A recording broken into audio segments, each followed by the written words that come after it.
वृषभ राशि वालों, आपका जो आने वाला सप्ताह है 22 दिसंबर से और 28 दिसंबर के बीच में, ये विशेष सावधानी से आपको ये सप्ताह निकालना है, सतर्कता पूरी रखनी है।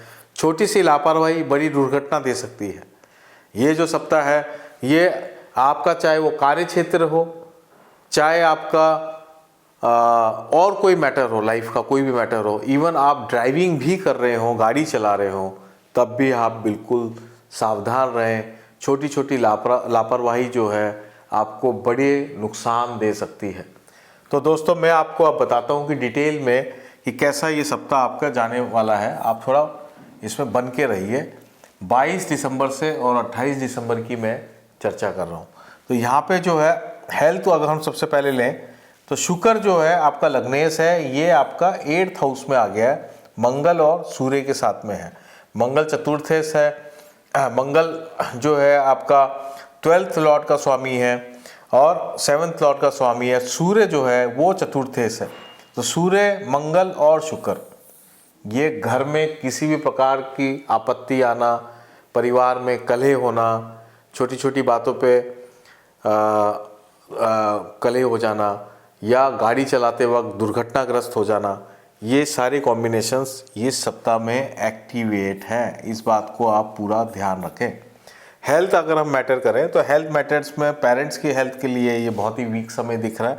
आपके स्वयं के हेल्थ के लिए भी ये वीक समय है। तो खाने पीने में भी आप थोड़ा सा ध्यान रखें। जुपिटर 2nd हाउस में है तो आदमी जो है खाने पीने में लापरवाह हो जाता है और उसके कारण से कोई ना कोई हेल्थ प्रॉब्लम्स आ सकती हैं। अगर आपको किसी प्रकार से अस्थमा या लीवर की प्रॉब्लम है तो वो बढ़ने वाली है, उस पर भी आप ध्यान रखें। तो दोस्तों, हेल्थ पॉइंट ऑफ व्यू से आपको बिल्कुल सतर्क रहना है। अब हम करियर की बात कर लेते हैं। करियर में आप देखेंगे शनि जो कि आपका 10th लॉर्ड है वो 11th हाउस में बैठा है। ये एक अच्छी बात है कि आपको काम से पैसा आएगा। और शनि आपका कर्म कारक भी है, वो भी 11th हाउस में ही है। तो ओवरऑल काम को लेके बहुत बड़ी कोई समस्या दिख नहीं रही है।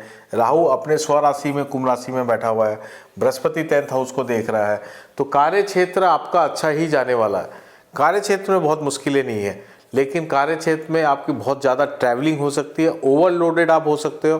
ट्रैवलिंग में आपको थोड़ा सा सावधान रहना है, क्योंकि ट्रैवलिंग में दुर्घटना होने के पूरे संभावनाएं बनी हुई है। वैसे ओवरऑल कोई समय करियर पॉइंट ऑफ व्यू से बहुत अनिष्टकारी नहीं है, इसलिए करियर पॉइंट ऑफ व्यू से आपका ये सप्ताह ठीक लग रहा है। बॉस से आप बना के रखें, बाकी कोई दिक्कत नहीं है। बॉस आपको सपोर्ट भी बहुत करेगा इस सप्ताह में, 22 से लेकर 28 दिसंबर। अब मैं बात करता हूँ वेल्थ को लेके।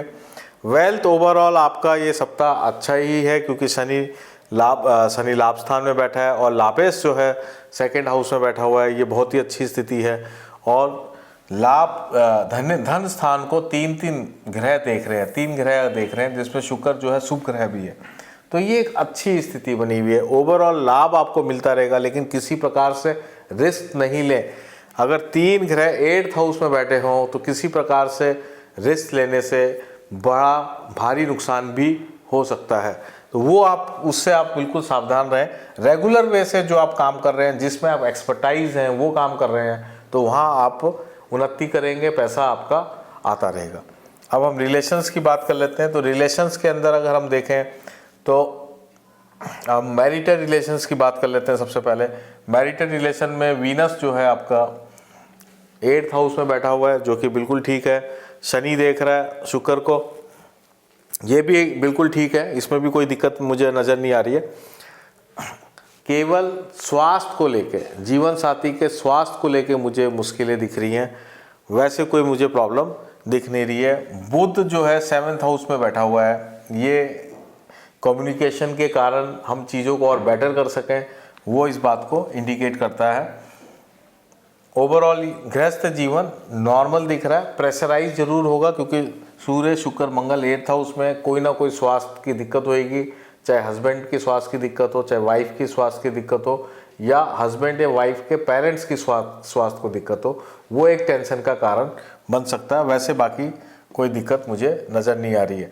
प्रेम संबंधों की बात करें तो ये वीक समय है। प्रेम संबंधों में कोई विशेष चीज़ें इसमें दिख नहीं रही है मुझे, तो वहाँ आपको थोड़ा सावधान रहना पड़ेगा। अगर पहले से कोई प्रेम संबंध चल रहा है तो वहाँ हम किसी प्रकार से भ्रम नहीं पालें, किसी प्रकार से मति भ्रम के कारण संबंधों में बिगाड़ नहीं हो जाए, उस बात का आप ध्यान रखें।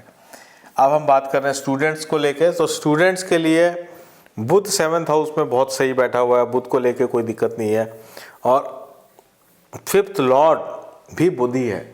तो ये 7th हाउस में बैठने का मतलब ये हो गया कि स्टूडेंट्स ओवरऑल जो भी काम करेंगे वो प्रगतिशील ही होगा, वो बेटरमेंट की तरफ ही होगा, उस काम से उनका नेम फेम बढ़ेगा। तो स्टूडेंट्स के लिए ये सप्ताह बिल्कुल ठीक है, स्टूडेंट्स के लिए कोई प्रॉब्लम नज़र नहीं आ रही है। अब मैं स्पिरिचुअल रेमेडी की बात कर लेता हूँ।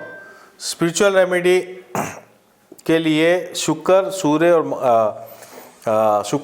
और मंगल, ये जो 8th हाउस में बैठे हैं, इससे संबंधित रेमेडी आपको करनी पड़ेगी, तभी आपको ज़्यादा बेनिफिट होगा। तो ये तीन ग्रह हैं, 3 ग्रह की रेमेडी एक साथ करने में तो थोड़ा मुश्किल आपको आएगी। तो इसके लिए आप ये कर सकते हैं कि सिंपल रूप से आप जो है नीम के पेड़ में, नीम का पेड़ बोल रहा हूँ, आप ध्यान रखिए, नीम के पेड़ में आप जो है जल चढ़ाएं मंगलवार को और शनिवार को, 2 दिन, केवल 2 दिन। तो इससे ये सूर्य, शुक्र और मंगल, ये तीनों ग्रह सही हो जाएंगे। तो ये आप करके देखिए, आपको ये बहुत अच्छे, आपको मैंने एक सिंपल लाल किताब रेमेडी दी है। और इसके अलावा अगर आप एक और रेमेडी करना चाहते हैं तो आप रोज़ाना डेली सुबह उठ के सूर्य भगवान को आर्घ्य दें, जल चढ़ाएं, उससे भी आपको विशेष फायदा होगा। आदित्य हृदय सूतम का पाठ करें या फिर सूर्य का कोई भी मंत्र जाप करें। तो दोस्तों, ये था वृषभ राशि वालों का साप्ताहिक राशिफल।